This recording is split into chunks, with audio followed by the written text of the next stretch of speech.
Ilia Topuria absorbed a frightening amount of damage against Justin Gaethje, and the full extent of those injuries is only now coming to light. In a heartbreaking news statement, Topuria admitted he is not sure if he will ever be able to fight again. So, what exactly happened to El Matador? All eyes were on Ilia Topuria, who was the center of attention during the highly anticipated UFC lightweight title fight held at the White House as part of President Donald Trump's 80th birthday celebrations. The South Lawn, 40,000 watts of stadium lighting. An American crowd of roughly 40,000 people screaming for blood. This was the biggest stage the UFC had ever built, and Topuria walked into it as the man everyone expected to be the last one standing. In the main event of UFC White House, Topuria was looking to defend his belt for the first time against Gaethje. He entered the bout as a huge betting favorite, and many expected him to make quick work of Gaethje. The sentiment was not irrational. Topuria was 17-0. He had knocked out 3 former world champions in a row. He had done things in the octagon that made even hardened fight fans replay the footage just to make sure they had seen it right. And then the fight started, and nothing went the way it was supposed to. Gaethje from the very first round had the perfect game plan to snatch Topuria's title and undefeated record. The highlight had a strong opening round during which he used his sharp jab, marched forward, and landed some uppercuts and high kicks. It was the jab, the same basic punch every fighter learns in week 1 of their gym career, that started unraveling the champion. Gaethje revealed that he sensed a shift after opening a cut around Topuria's eye with an uppercut in the opening round. That cut changed the complexion of the entire night. Topuria sustained severe damage and swelling to both of his eyes, and by the 3rd round, his left eye was almost completely shut. The ringside doctor almost halted the bout in the 3rd round. Ilia strongly urged the referee to let him continue. Think about what that actually means. A doctor, a medical professional standing cage side, looked at this man's face after 3 rounds and said he had seen enough. And Topuria looked him back and said, "No, keep going." In the post-fight Instagram post, Topuria told Gaethje, "You said you would leave your mark on my face, and you did." And he said he lost vision in his right eye in the 1st round and his left by the end of the 2nd. So, from round 3 onward, Ilia Topuria, the #1 pound-for-pound fighter on the planet heading into that night, was fighting completely blind. No peripheral, no depth perception, just instinct, corner instructions, and whatever his body remembered from years of training. Justin Gaethje took control of the fight with his heavy strikes and a brutal knee strike to Topuria's ribs at the end of round 4. In the 4th round, Ilia Topuria's corner officially stopped the fight, awarding a TKO victory and the undisputed lightweight championship title to Justin Gaethje. Topuria absorbed such a punishing beating that he lasted only 4 rounds before being rushed to the hospital by ambulance. The damage left his face swollen, bloodied, and nearly unrecognizable. Photos circulated online within minutes of the stoppage. Fans who had watched him destroy Volkanovski, flatten Holloway, and dismiss Oliveira were staring at images that did not match the fighter they thought they knew. In the final round, before the main event was called off, eagle-eyed viewers noticed a bone protruding under the skin of Topuria's face. That is not fight damage. That is something much worse. And in the immediate aftermath, Dana White did not sugarcoat it.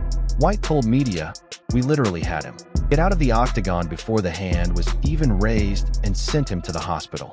Ilia is in the hospital. He is busted up. I am not a doctor, but his eye looked like he probably has a broken orbital." Then came Gaethje's post-fight words, and they landed differently than a victory speech normally does.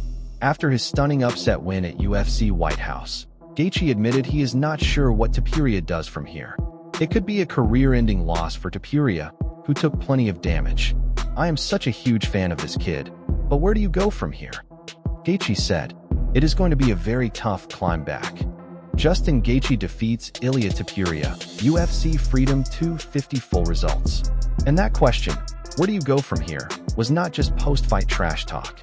It was a genuine acknowledgement of what everyone in that arena and everyone watching at home had just witnessed. Something had broken. Not just bones, something else entirely. The details that came out in the days after the fight made the whole thing feel even more brutal in retrospect.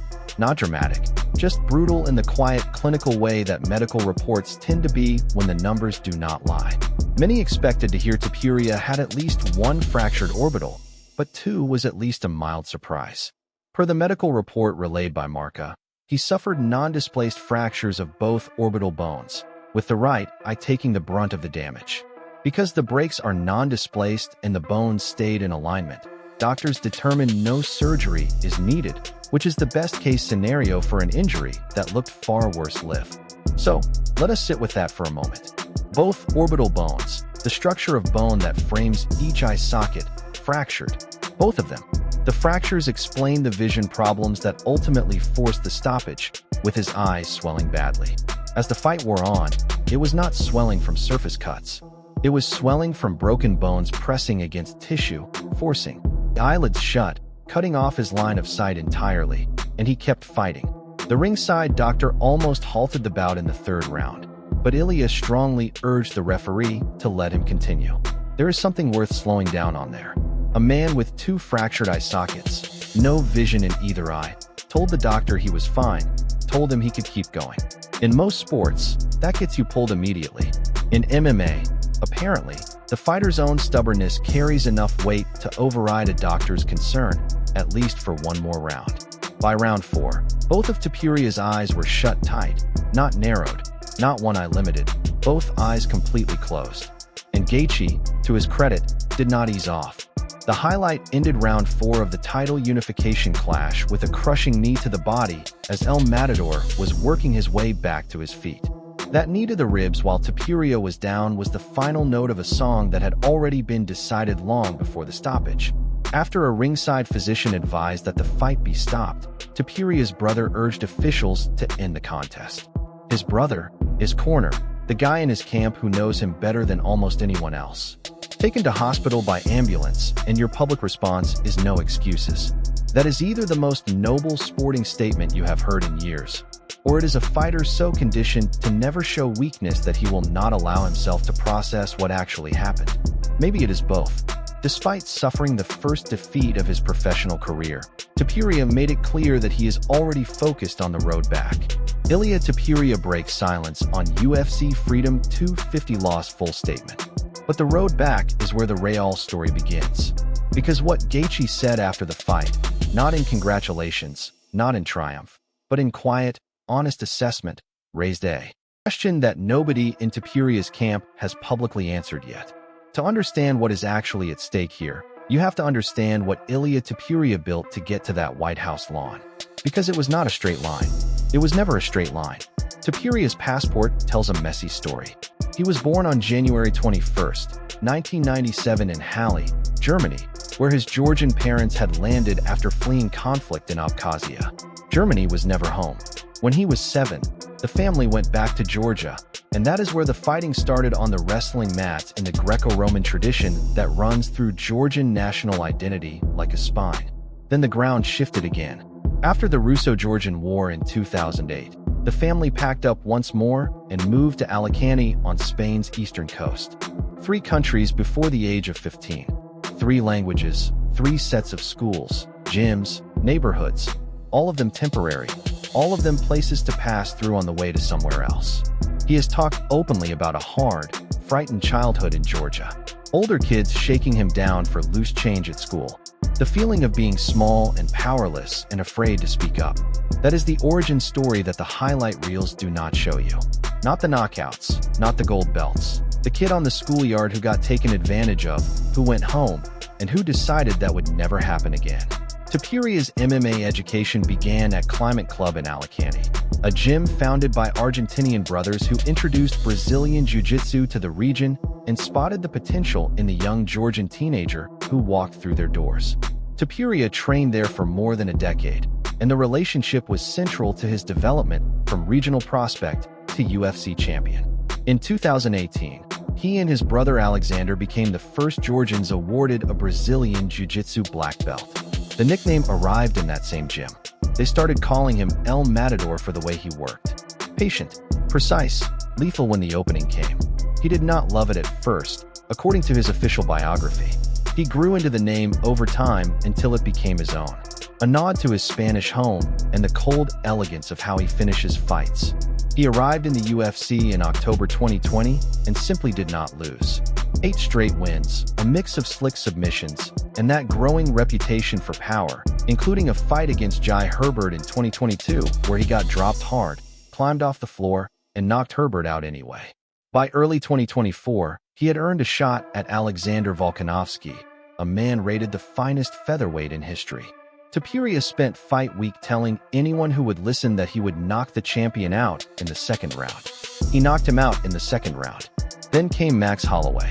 Topuria defended his UFC featherweight championship against former champion Max Holloway at UFC 308. He won by knockout in the third round, the first knockout loss of Holloway's career. Then came the weight class move. Despite rumors of a rematch with Volkanovski, Topuria announced he would vacate his featherweight title. UFC President Dana White explained the move, citing difficulties cutting weight, a lack of interest in the division's competition, and a desire to move up to lightweight permanently. Topuria faced former UFC lightweight champion Charles Oliveira for the vacant UFC lightweight championship at UFC 317. He defeated Oliveira by knockout at 2:27 of the first round, becoming the 10th multi-division champion in UFC history. Under 3 minutes from the opening bell, former world champion, first-round knockout. And with that finish, he became the first UFC fighter to win 2 divisional titles and stay undefeated throughout his entire professional career. No fighter in UFC history had become a 2-division champion while remaining undefeated.